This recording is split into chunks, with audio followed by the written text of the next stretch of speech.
If you are looking to set Spotify as an alarm on your device, the process is pretty simple and straightforward. To begin, open Google's Clock app. If you don't have it yet, you can install it by going to the Play Store and searching for Google Clock.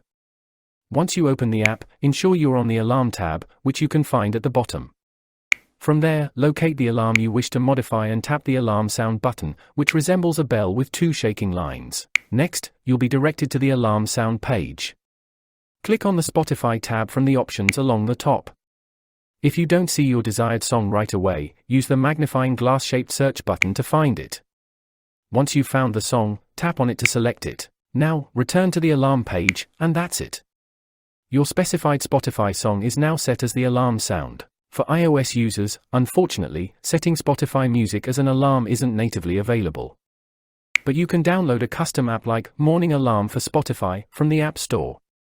These apps are specifically designed to integrate with Spotify, allowing you to set your favorite songs as alarms. And here's a bonus tip you may want to try on Spotify: the sleep timer option. To set it up, start playing a song, open it in full screen by tapping the media bar at the bottom, and press the 3 dots button.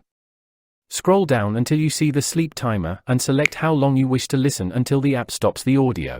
That's it. Thank you for watching. If you found this video helpful, visit our full playlist of tutorials about Spotify.